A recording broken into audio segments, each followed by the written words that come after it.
How's everyone?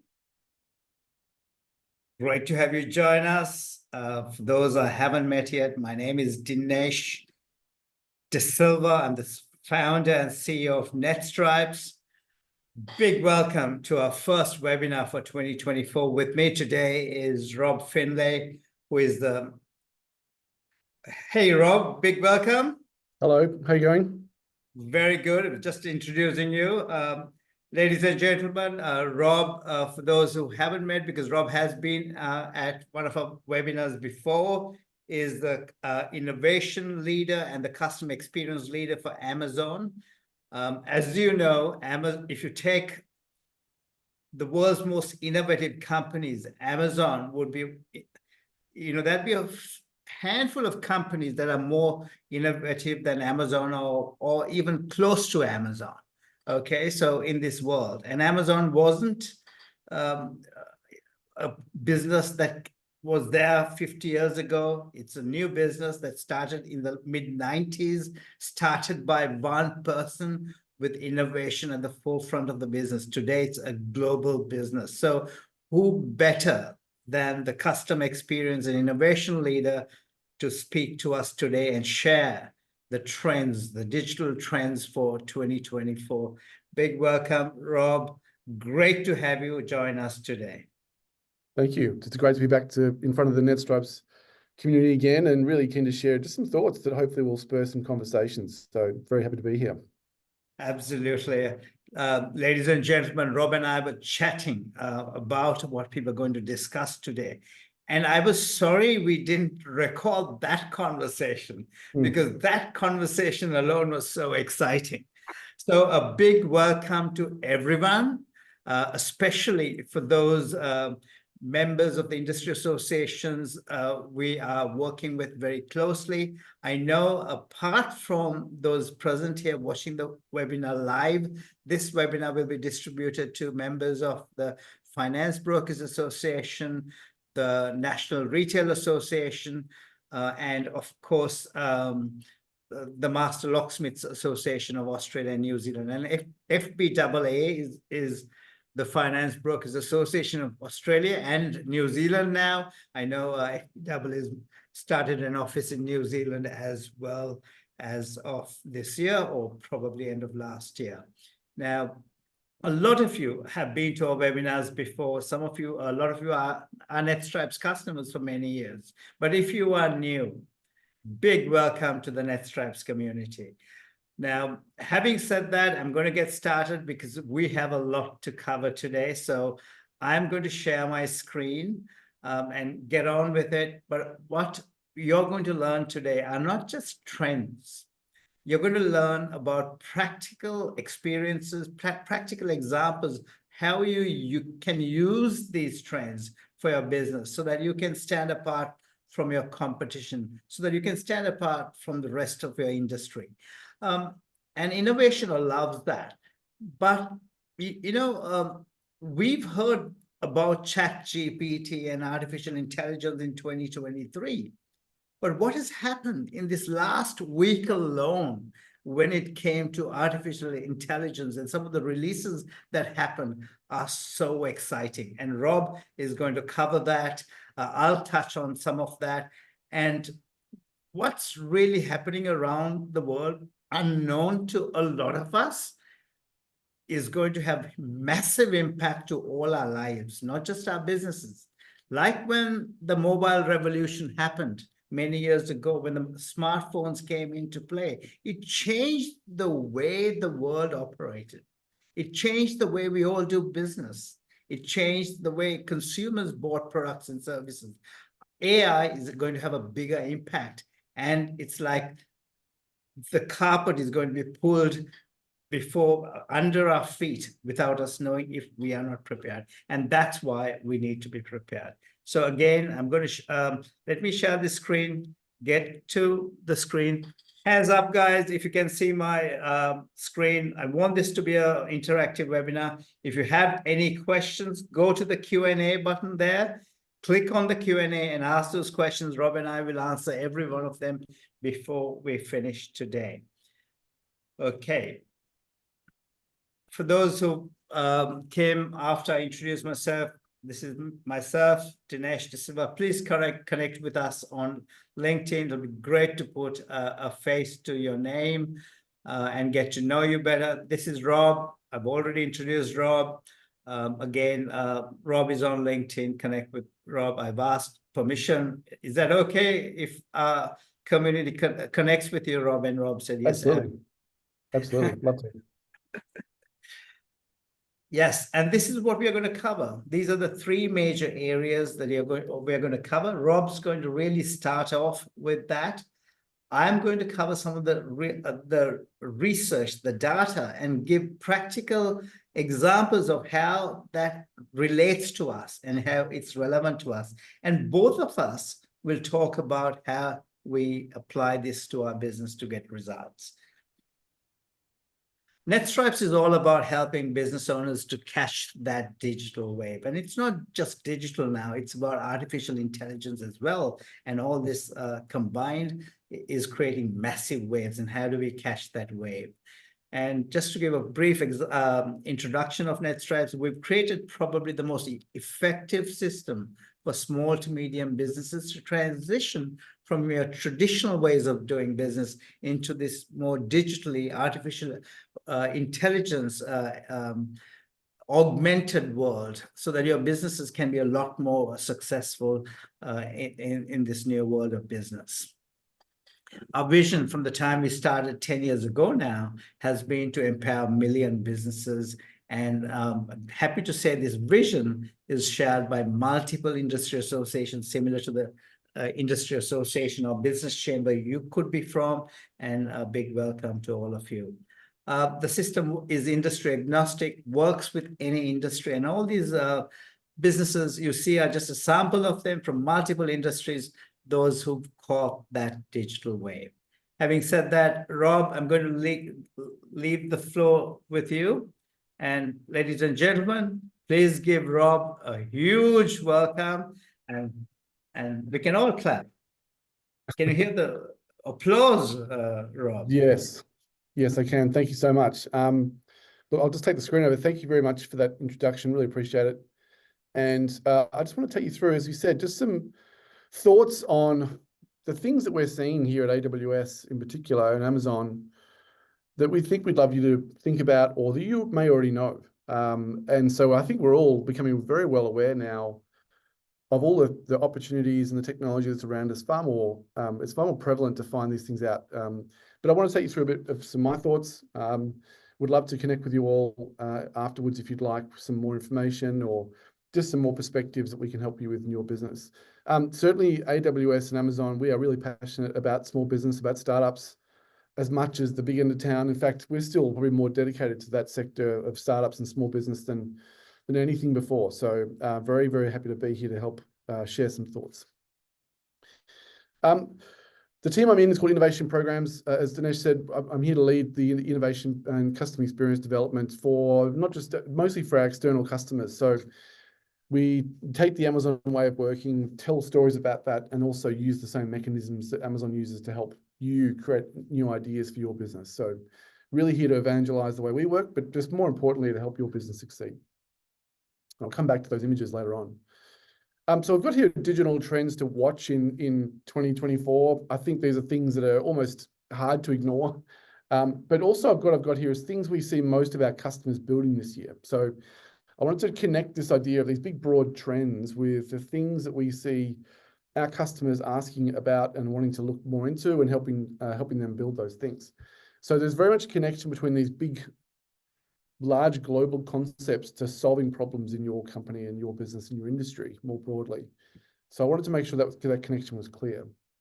And there are essentially four things I want to talk about. Now, I don't just put generative AI here because of the hype or because it's everywhere you see at the moment. It's an incredible cycle of development. As Dinesh said, the last week alone has been some pretty interesting things have been launched. It is going to be, and AI in general will be the most impactful technology potentially this decade and beyond. And we need to understand and get across that. I've got generative AI here as opposed to broader AI. We'll talk about that. The connection with that and what we call a bit of silly word, but phygital experiences. What does that mean? It means essentially this blend of digital and physical that we've talked about for a while, but has never been more apparent. And now with artificial intelligence, now there's very much a blurred line between this digital and physical experience. It's highly personalized. And again, we always wanted to have a personalized experience for our customers in the past, but now, again, it's more easy than ever.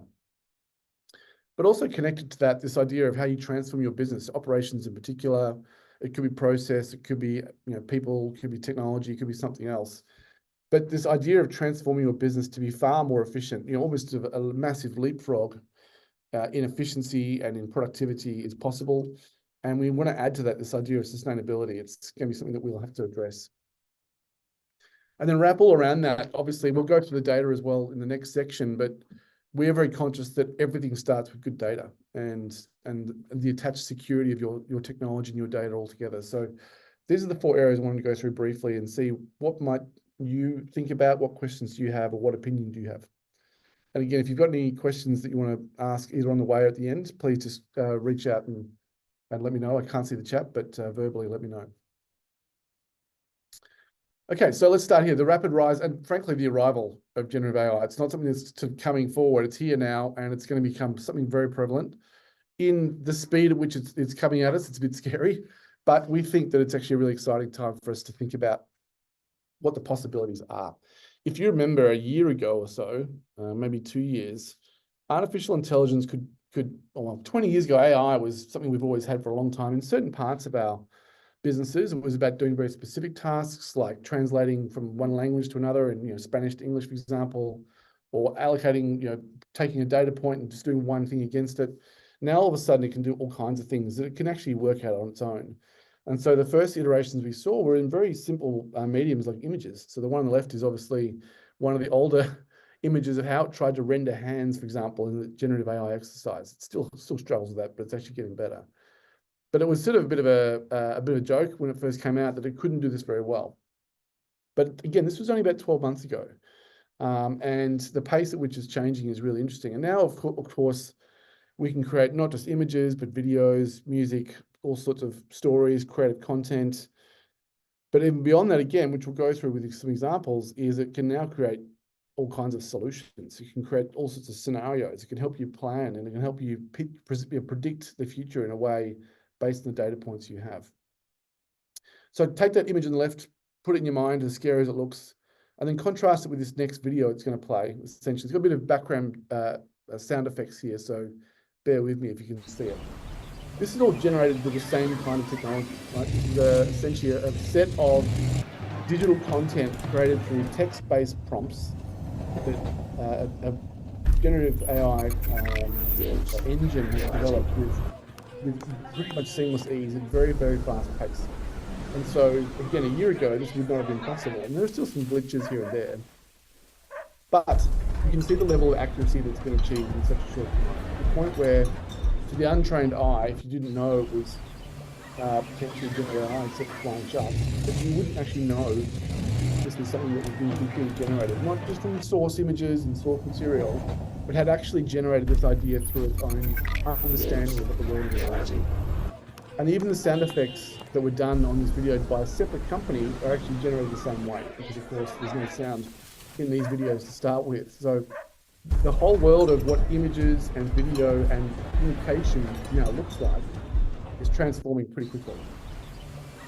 The implications here are both exciting, right? You can now create amazing images. You can imagine all of these clips might add together to make a movie. We can now make a creative campaign that's very much about fast experimentation and rapid pace on what works and what doesn't. We can create communication about how to inform our customers on a product or service, or to help them understand a difficult concept. Maybe it's about finance, or it's about their legal situation, or it's about their health and fitness, or their biometrics, for example. All these things can be fairly regenerated.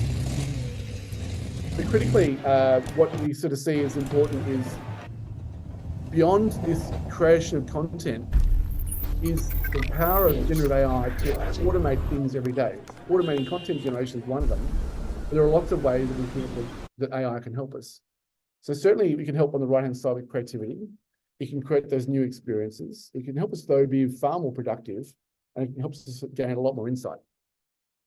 And here are some examples of what those use cases might be. On the right-hand side are very simple things for you to think about that might make your business more efficient. A great example would be summarizing your meetings. One thing that I think would be really powerful is if you had a meeting with a bunch of people, you tried to make a lot of decisions, you went in lots of different directions, maybe over an hour, and you'd furiously writing on a whiteboard or typing away. A technology like generative AI could summarize that and give you all the important points and the actions you need for next steps. That might just save you time. It will certainly be more accurate.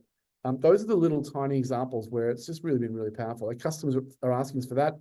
A good example, which I can highlight, would be in the banking space. Certainly, when a banker is talking to a business bank customer, they want to be able to capture what the customer is asking for, or after a meeting, just to make sure we don't compromise the customer security, they might verbalize their notes. And that goes into a summarization tool that then also connects straight into potentially a loan application engine or document processing tool of some sort. So there's ways to make these connections to make your life and your business far more efficient and productive. And there are use cases that we talk about and start with all the time with our customers. So if the bottom 3 items are your goals, which we hope are the goals for everyone, these are the kind of use cases that generative AI is really powerful for a business to improve the way they talk to customers and run their business. Conversational speech, anomaly detection is always a good one to find issues that are in your business. Predictive maintenance, we'll talk about that as well. On the left-hand side here, it's got personalization of the customer experience, how you automate identity verification and so on. So all these things that you think might be repetitive, potentially automated, software driven, they can somewhat be impacted by generative AI. So keep this list in mind of things that you might want to tackle. And when you look at the landscape of your business and its operations, where are the parts that you think generative AI might be able to help? And if you're in a particular industry, the same thing happens again. If you go on the left-hand side to healthcare, for example, generative AI can help with things like protein folding or designing new drugs, right? Or personalizing medicine to my specific health situation or my particular biochemistry, for example. It obviously helps with things like chip design in manufacturing and predictive maintenance on parts and systems. Jump to the right to retail, obviously can help with things like optimizing pricing, inventory. All these things across this menu are things that we've worked on with other customers. And so try and look at your business top to bottom and think, what are the use cases or areas where we're just still being fairly manual.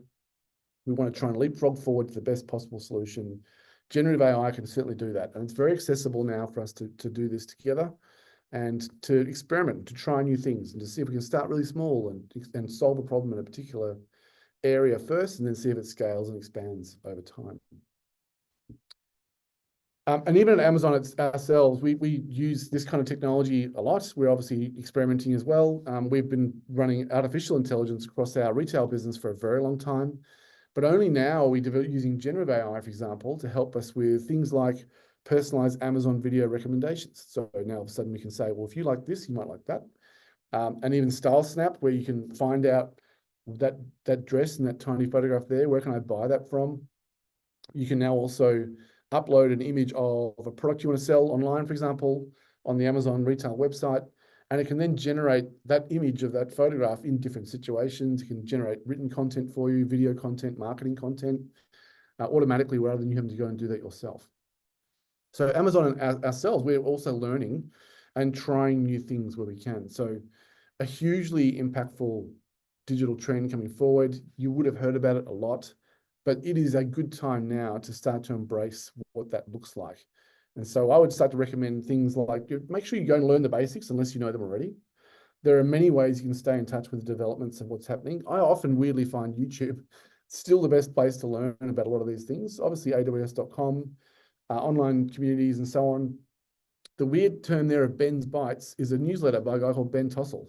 He sends out an email newsletter every day. It can be a bit technical, but it does point you to articles in things like Forbes and Bloomberg about recent developments. So I'd encourage you to try and have a look for that.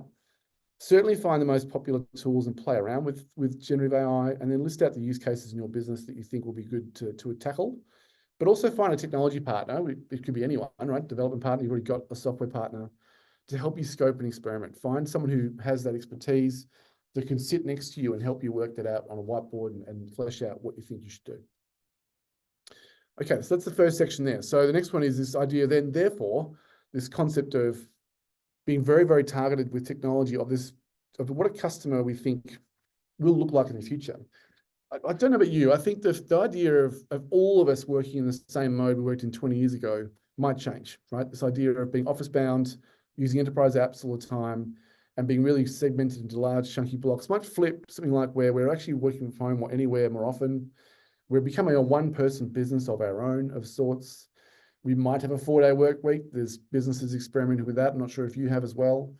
And we might want a portfolio career, a collection of things we might do that's not just one mode of work. Maybe it's 2 or 3 or a variation to keep ourselves stimulated and thinking of different things.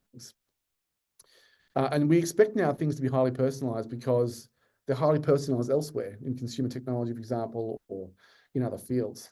But almost on top of that, we might start to create what we call a digital twin of ourselves to start to be a conduit between what our preferences and needs are with technology and data. Now, it sounds a bit sort of spooky, but we certainly see people saying, I've got an avatar of myself here that can handle things like complex information, it can handle things like complex data, that advises me on the right decision, that tells me when my tax is due or what my tax bill will be, for example. I mean, the image on the left is the current hardware examples where we create a physical version of a digital version of a physical object to understand when it might break, what performance it's at, what efficiencies we can find. So this concept of a physical person having a digital twin will become a bit more popular.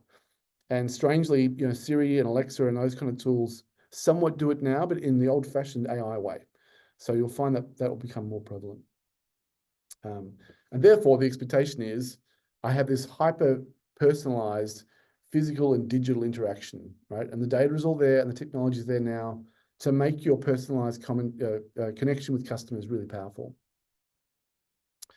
So what's consumer technology drive us forward? Typically, it's been enterprise doing things like supply chain manufacturing, but Apple's just released the Vision Pros, Facebook and Google doing the same. You'll find them driving that forward quite a bit. I won't say Amazon because we do that, but I won't speak on that instead of my colleagues. But we'll see where you might want to start. Maybe it's with assistance and customer support, it's automation, it's doing heavy lifting of complex information, but understand the risks and responsibilities there and data privacy and liability.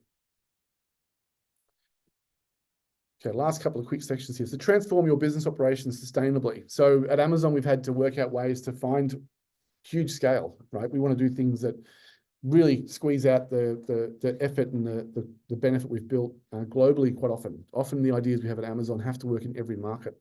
So making sure that we use this technology to really scale ourselves really well, it takes out a lot of the manual labor, and it releases time and energy for you to go and innovate and do R&D and other things, help your customers out around that. Certainly in these customers, we've had to do that a lot. These kinds of customers have asked us for ways to handle things at scale. For example, how do we get every one of millions of Domino's pizzas to a customer in time? How can we help Zillow process millions of images and tag them and sort them and improve their quality with AI as well? How can we help Volkswagen handle a supply chain of many hundreds of suppliers globally into one cohesive single operating system? And how can we help Qantas, for example, handle one plane taking the most optimum route for fuel and cabin crew and customer experience, but also across their fleet of hundreds of planes as well. So designing and thinking about scale and 10xing the output you might want to get from the same system is certainly what we see as something that customers are asking us for a lot, particularly post-COVID. I think post-COVID, everyone thought we now have this opportunity to digitize ourselves quite dramatically. It's a good time to do it now to make sure we can use this chance for a bit of a downturn or a bit of a squeeze to try and deploy technology that can save us a lot of time and a lot of money as well. So set an ambitious goal, make informed decisions, transform your business operations, and scale through supply chain tools. That they're very sort of heavy industry terms, but would apply for you guys as well. And then use that technology to predict and automate, right? The building on the left is the one that we've just moved into here in Melbourne. In knowledge worker roles, we should better help a finance broking customer, for example, make a great decision about a loan or a financial product. And it's built particularly for them, and it's proven to be something that will work for them over time with very accurate prediction, as much as we can do. And the right-hand side for me is the port. And so the port can also do the same. It can say, As we move to renewable energy, what will happen? As we move to ships that might be larger, what will happen? As we move from truck freight to train freight, how will that make us change? So this technology can handle the most minute ideas of, predicting when a part's going to fail, to understanding the transition of energy, for example. So technology can do all of those things, and really, the technology is not the barrier. The barrier here, or the opportunity, is for you to think as big as possible about the problems you want to solve, and then we add these Lego bricks of technology to solve them over time. And in sustainability, Amazon is really critical. These are just some snapshots of the goals we've had to try and tick off in year 2022. But it has to be a balanced scorecard now that's attached to everything you do. And before governments start to mandate us to do that, we might as well tackle them head on and make it a productive and almost profitable part of our business if we can. So sustainability will really be everywhere, embedded into our organization as much as we can. In Australia, I find it's still a bit of an optional extra, but it'll be a point soon where we'll have to make some pretty positive moves. So in this space, leverage technology to drive efficiency, allocate resources to work on R&D, try and make sure you turn that efficiency into shifting the extra resource you've got into innovation and getting closer to customers. With that technology, try and predict and automate where you can, but also embed that sustainability, because it will be mandated at some point, I think. And the last bit here, I won't go into much detail because obviously it's coming up, but this idea of data and security, and this is a diagram that I tend to draw a lot with every customer, is until you get your data right, the rest can't really work on top of that. And so often we're trying to help customers put things into a central data place so that it makes sense, they can talk to each other, it's highly accurate, it's always constantly real time. And then from that, the power of the customer experience you're producing is really very strong. So that's something we see a lot more this year and last year. Before that, it was like, oh, it's fine if things are a bit all over the place. But now it is a competitive advantage to have your data in a foundational data lake and all performing as one. So make sure it's central, make better decisions with that data, and then make sure security is obviously key around that. It sounds obvious to throw that in at the end, but it is becoming harder and harder to stay ahead of security challenges that we've all got globally. You've seen enough organizations here to have breaches and so on. No one's immune from that. So we'd make sure you stick to that if you can. So I'll leave you with this summary here. You're welcome to screenshot this, but these are the 4 areas I think are worth thinking about.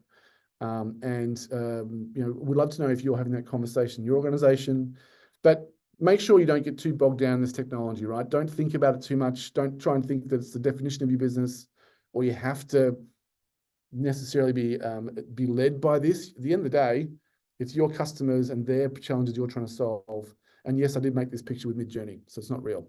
It's not me taking a walk out in the grass. It's technology as well. So with that, Dinesh, I'll say thank you, and would love any comments or questions, but otherwise happy to move on to the next part of the agenda. Fantastic. Thanks very much, Rob. That was unbelievably good. Ladies and gentlemen, if you have any questions, go to the Q&A, not the chat, and ask your questions for Rob, and he'll certainly answer every one of them. Now, we got what's going to happen. How are those videos? I mean, looking at those videos, they look so real. Now, Sora, which will, I believe that was from Sora, Rob, is that correct? It was. Sora was released last week by OpenAI. Gemini, which was called Bard before by Google, came about towards the end of last week. And all these technologies are truly changing the way businesses and people will operate in the future. Now, what I'm going to do now is I'm going to share my screen and go to more to stuff that I think each of us must focus today while we use these technologies to augment ourselves. We're still lagging behind in certain areas. That we work with hundreds of SME business owners. I know the struggle because you're trying to run your own business and then bring these automations on, make a business a lot more to build competitive advantages through innovation. So let's go and see what are the stuff that we must do today. I'm also going to share some stuff we shared last year at this very digital trends webinar, because they're so true even today. I know Rob touched on a lot of that as well when he went through his presentation.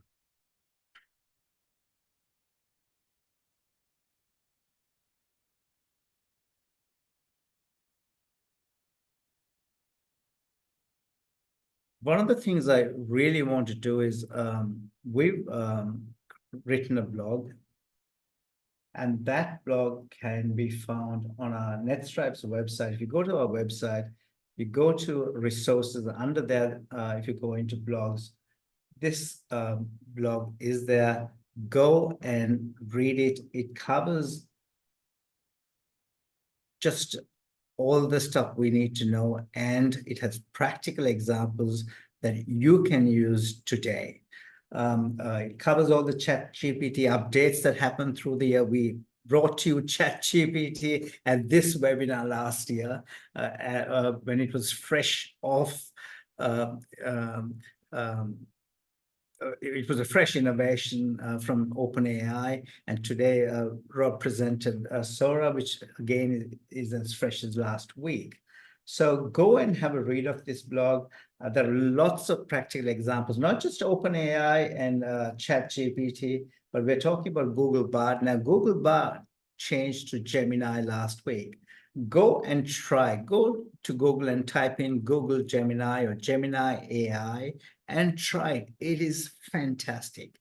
The first time Google approached me with that was when I was looking for news on Google last week or last Saturday. And it was Saturday morning. And I was surprised how it knew that on Saturday morning I had a bit more time to look at it. Because if it came on Friday, I was traveling on Friday, I would have no chance to try it out. So Google probably even knows my calendar. It knows how we operate, again, through AI, and told me to check Gemini out on Saturday. I did. I was super impressed. Again, it can make our life a lot easier. It will augment what we do. It's about leveraging the technology, as Rob mentioned, allocating resources, allocating our time to do that, and then using that predictive knowledge that we get to really build upon our business. That's what Rob said in one of his last slides. Again, so there you go. Check Bard out. It's called Gemini now. By the way, cybersecurity is coming to the forefront. If AI is going to be strong, cybersecurity is going to be a bigger issue. So we cannot rest on our laurels. Make sure, and again, there are practical stuff that you can do here. Read it. Voice search is getting more prevalent. How can your business be found when people are searching for goods and services online? How can you use voice search? Go and read this. Try to understand what it says. And then voice typing. This is a simple example. If you're using a Google document, you can, let me show you what I'm without talking here. All right, so you go, this is a Google document, you go to tools and go voice typing. Okay, click on that. And this is about voice typing. It's as easy as speaking to your computer, and the computer gets everything right. If you noticed, it types it just the way I have been speaking. So we don't have to type anymore. All we do is we keep speaking, and Google Documents will keep typing. All right, so let's stop that. So this blog gives you lots of practical stuff that you can use today for your business. It also talks about social media trends, etc. I'm going to go through some of that research now. Go and read that blog so that you will really get as much information as possible. So we've written that blog so that you can get the detail. And of course, you will get a recording of this video as well. AI goes mainstream. right? So again, this is what we spoke last year as ChatGPT was announced. We also said, based on the research, organic engagement on all the Meta platforms, so business pages are nearly dead. If you want to get engagement, you need to advertise, okay? Facebook is near zero engagement for business pages. Instagram is less than 1%. So, and it's very clear businesses need to advertise. Google, with their SEO, is doing similarly. If you go and search for anything, the first four, up to four, between 2 and 4, so when you do a search, the first 4 that you get will be ads. This is a search I did on Locksmith Sydney, and that's what I got. I also did Locksmith mortgage brokers in Sydney, and then I got 2 for that at one time, and another time I got 4. So keep searching and you'll find this. What are they trying to do? It wants us to advertise, but Google ads are expensive. Facebook ads are not as expensive, but if you don't know how to use them, they will eat up all our money. So because these algorithms are increasingly difficult to use, so we have to be careful. With SEO, voice search is getting very prevalent. People are going to their phones and saying, drive me here, tell me where I can find this. Google is using Google. People use Google Lens to find products and services as well now through image search. So this stuff we have to be very, very good at. And on the right-hand side of this slide, you'll see what we have to do from practical perspective to get this voice search right.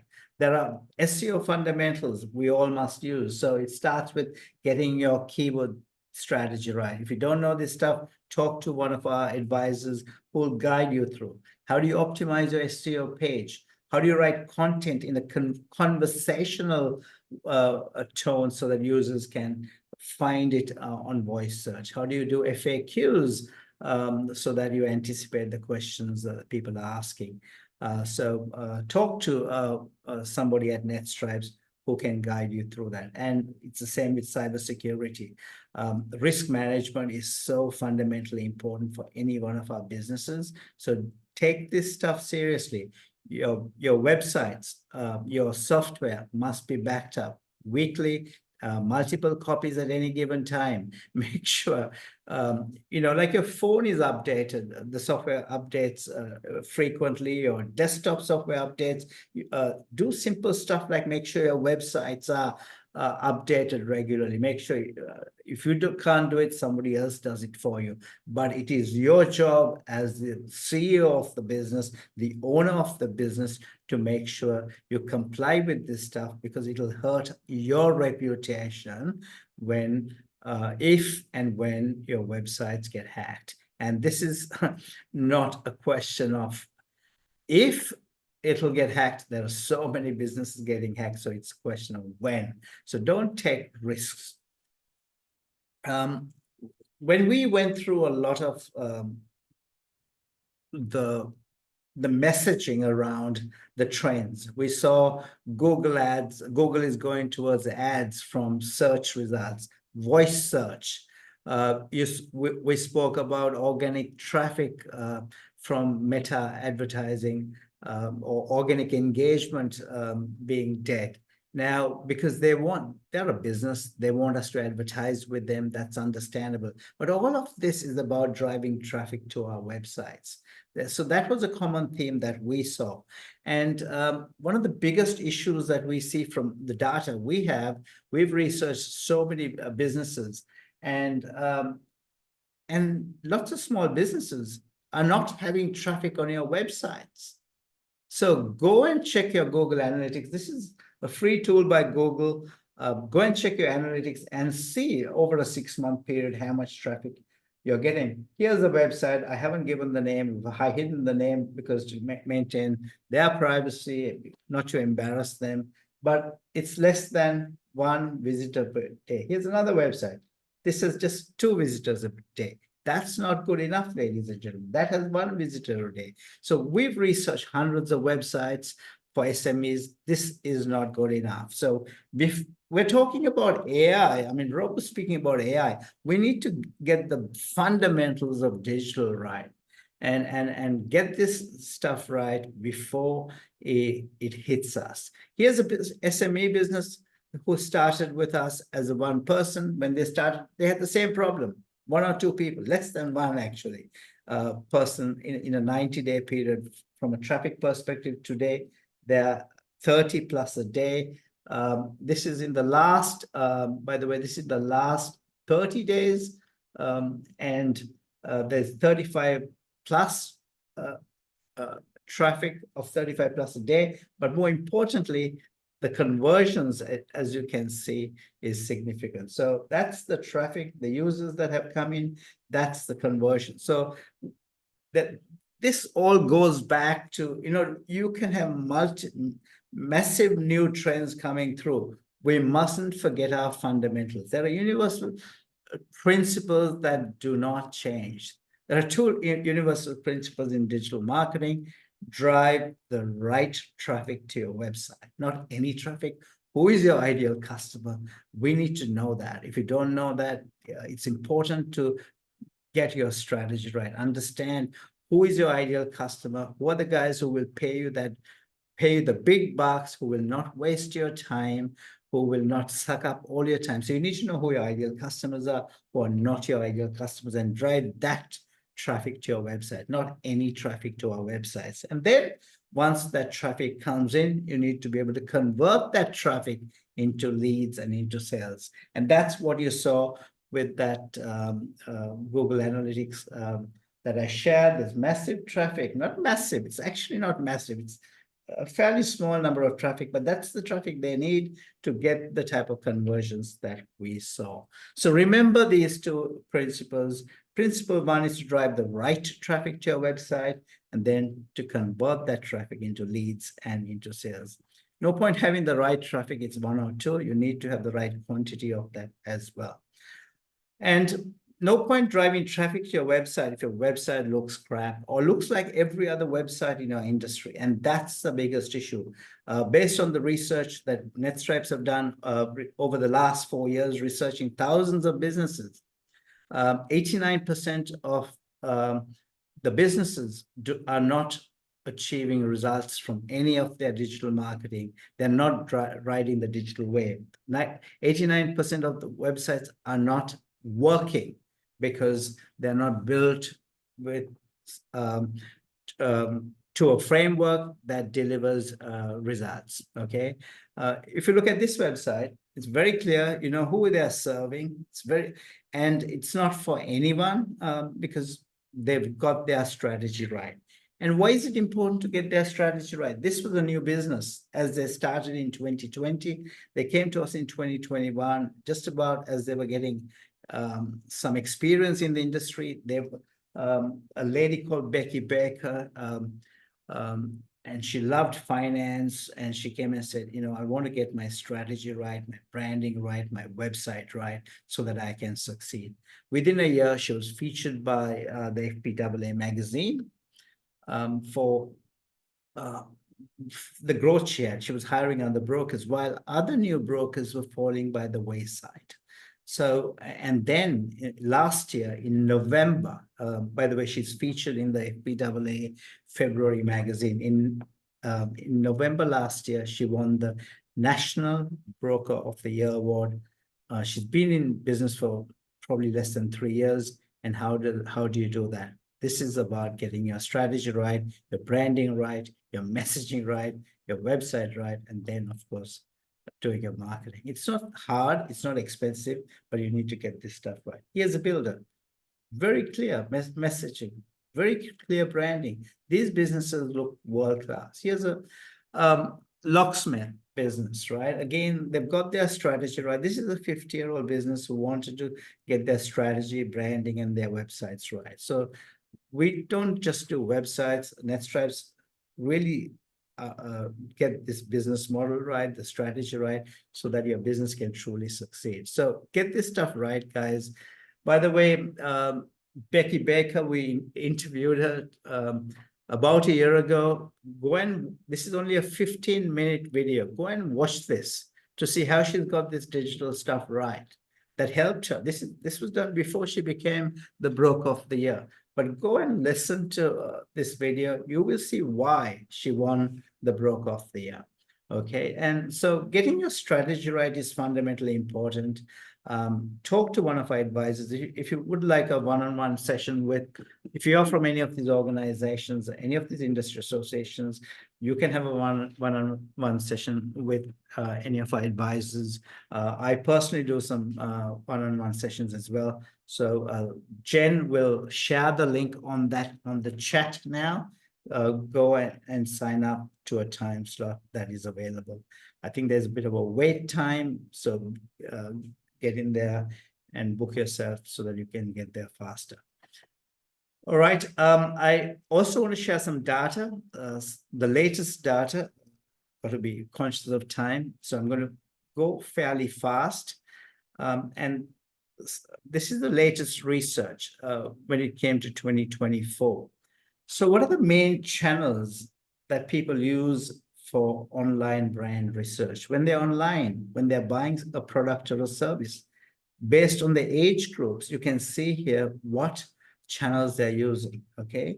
A lot of you I think from my experience of the industry associations we work with and the businesses we work with, most of you focus in this type of market. And you can see based on each of the age groups, social networks, search engines, these are the common themes you see. And then you see consumer reviews, okay? So these are the things people look for when they're buying products or services. Now let's go one step deeper. What's the journey people take when they're buying products and services, okay?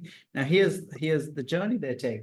Now, each of these segments, apart from TV ads, you can do, of course, but they're a lot more expensive to do and probably the domain of bigger businesses. But as a small to medium businesses, right, you can take advantage of being found on Google, getting your search engine stuff right. We spoke about voice search today. It's on that blog as well. We can get our social media advertising right. If you do it right, it can be fairly inexpensive. If you do it wrong, you lose a ton of money. So again, talk to one of our advisors on how you can do it right. Word of mouth marketing is so important, but word of mouth is about being top of mind. How are your customers going to recommend you if you're not top of mind to them? Again, use digital to be top of mind so that you can amplify your word of mouth marketing. All right. Brand websites. We just spoke about that. Get your websites right, okay? Your website is fundamental. It's the foundation of your digital presence, right? It is your business. It is your office that is online. You got to nail it, okay? If you, Rob showed us Amazon office in Melbourne. How beautiful was that? Now, a lot of the time, online, you got to get your online stuff right because people don't come to visit our offices. They'll be visiting our website. So get that stuff right. So don't just go and build a website. Get that strategy part right, the messaging right before you go and build a website. Your website has to look world-class, right? It has to be better than your competition if you want results. Social media commentary. You can do that. You can go and comment on social media, ads on websites, retail websites, consumer review sites. You can be up on consumer review sites. Go and see what are the consumer review sites in your industry are. So I'm not going to spend too much time. I'm sure you've read this stuff already. Okay. How does the people go do this when they start buying? They first visit a branded website. So they come to your website. They watched a video made by your brand. So hopefully you've got a couple of videos going. If you don't have a way of doing a video, don't stress. You can create your own videos. There is a format to create videos. Talk to one of our advisors. Go and do one of the training programs we have we've done this on multiple webinars. There are ways of doing videos that are less than 6 seconds, less than 1 minute, and you need to get that format right. People don't watch very long videos, as we know. So here again is the journey people take when they're buying. So I'm not going to go through it one by one, but this video will be shared. Go through that and try to learn it. People use search engines to find brands. That we know. This is proof. People use social media to find brands. We know that. Here it is. We know that if you're a business page, Facebook or Meta or Instagram is not, or LinkedIn for that matter, don't give us much engagement, okay? So we need to be able to use advertising efficiently, intelligently, without spending a heap of money. Brand discovery through your website, we just discussed that as well. So one thing we need to know is organic social media is still dead in 2023, in 2024, and it was dead in 2023, was dead in 2022 as well. Okay, but that's for business pages. If you're individual pages, it's a different story. Okay, that's why those influencers on Instagram, etc., do well, because they are individual pages. It's different for business pages. What I'm going to show you here is if you had 10,000 page likes, the engagement will be 6. Okay, it doesn't matter whether you had photos, videos, links, whatever it is the same. For Instagram, by the way, this was last year, so it has got worse this year, not much worse, but Instagram is still less than 1%. It's better, but still less than 1%. It's the same for photos, reels, or carousels. People say, put videos, you get better results. Put carousels, you get better results. It's the same, right? Okay, for business pages on Meta platforms, I think it's on the same on LinkedIn as well. Social media is dead. But advertising, if done well, can be powerful. Why? You think social media probably peaked during the pandemic in 2020 period? It did. It went up, but it's still going up. I would have thought it would come down like that. So social media consumption is increasing. And where is the biggest, where are the most amount of users? Facebook, WhatsApp, Messenger, Instagram, between them, right? They have over 6 billion, right? That's 3. I've got my counts right, wrong. 3. 2. These are all owned by Meta. That's 7, and that's nearly 8. That should be 8 billion. Can't even count, right? So they dominate. Meta dominates the social media world, but they are not the only channel. LinkedIn is good for business. We know they have about 1 billion. Where is LinkedIn? Where is LinkedIn? It's not there. They have about 1 billion. I'll cover that later. And Twitter is growing. They had about 300 million, but the Elon effect is such that it's growing. It'll grow faster. So the other thing is, which channel sends the most amount of social media to your websites? Facebook does. Is Facebook used in Australia for advertising to reach adults? It's very in Australia. It's nearly 80%, 79.6, while the world average is around 40, less than 40, right? So the reach of the audience is huge in Australia. So again, this covers why people use social media. Again, to buy products, to read news, to fill up time. We know that people are lying on their couches, going through social media. But mainly, as you can see, they want to interact with friends and family. That's the main reason they go there. But after that, they spend a lot more time for other things. We can't help them with friends and family, but you can use every one of these things to engage people. So this is practical stuff you can use for everyday business, okay? Social media, is it used for brand research? The answer is yes, 58%. Which platforms are used for brand research? Mainly Instagram and Facebook. TikTok as well, by the way. TikTok audience is the younger audience. So you've got to be sure your audience is on TikTok if you're spending time. As I said, LinkedIn has about 1 billion.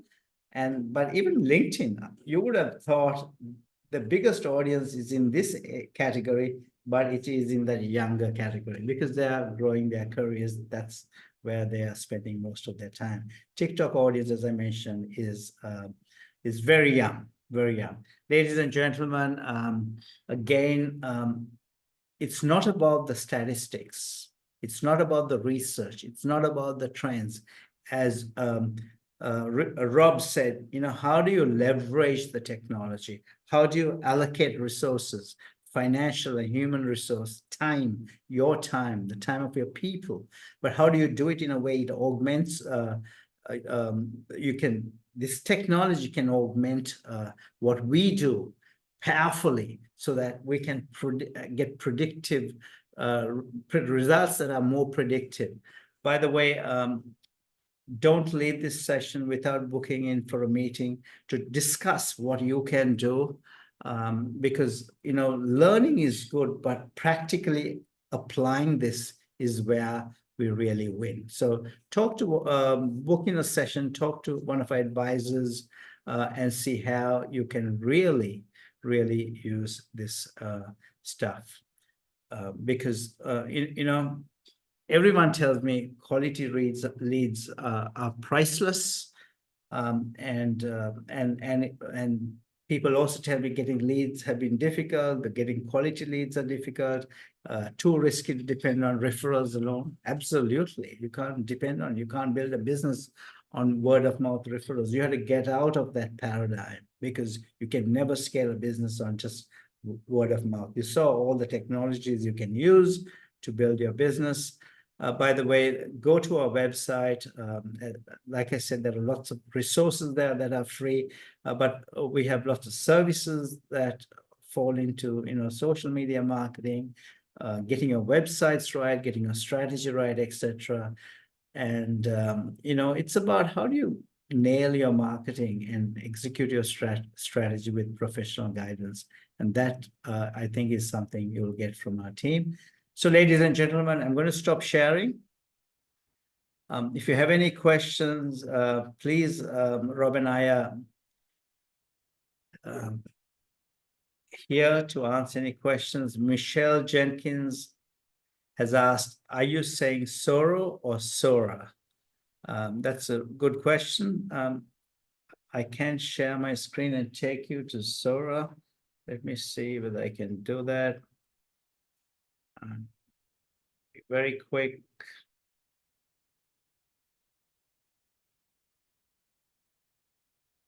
Need to share my screen though. Still.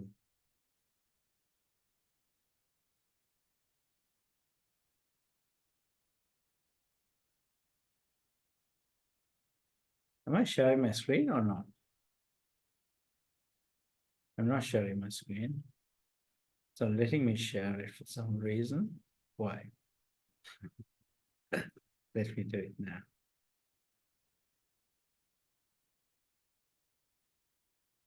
All right, there you go. OpenAI, Sora, creating videos from text. It's as simple as this prompt, as Rob said, is a text prompt. A stylish woman walks down a Tokyo street filled with warm, glowing neon and animated city images. She wears black leather jacket, a long dress, and black boots. How cool was that? How cool was that? That was exactly what Rob said. Rob, thank you so much. Great having you join us. Have you got any last wise words before we close up?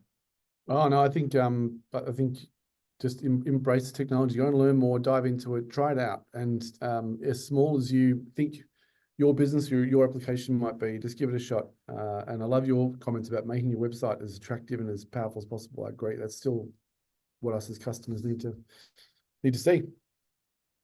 Absolutely, absolutely. Rob, I know how busy you are. Thank you so much for allocating your time to do that presentation. Come and join us. I know we spoke last year when I asked you. You said certainly I'll join you, and on behalf of the entire NetStripe community, a big thank you. Thank you. No, you're very welcome, and always happy to help. Thank you. Would love to have you back. Sure. See you then.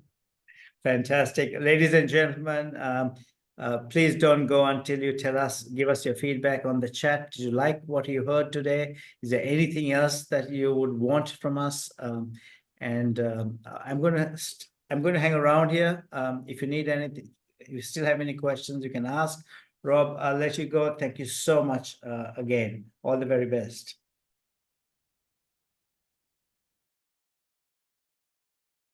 My video is off, but I'm here in case you have any questions. Happy to answer. Please don't go without telling us, giving us your feedback.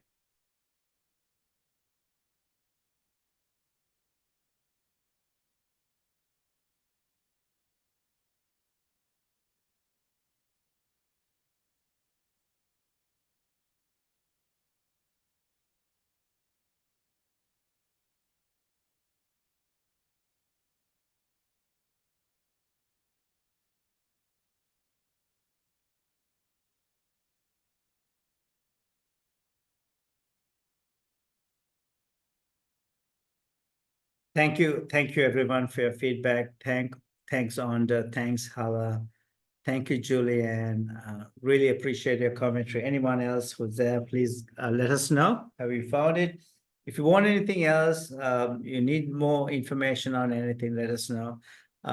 Because with these webinars, it is for you, and we'd love to assist in any way possible.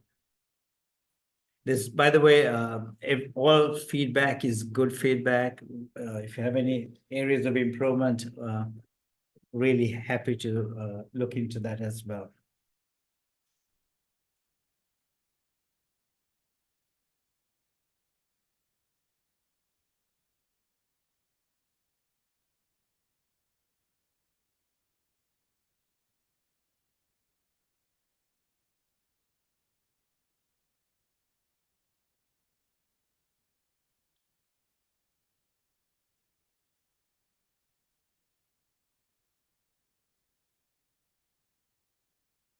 Thank you, Christina. Thank you, Basma.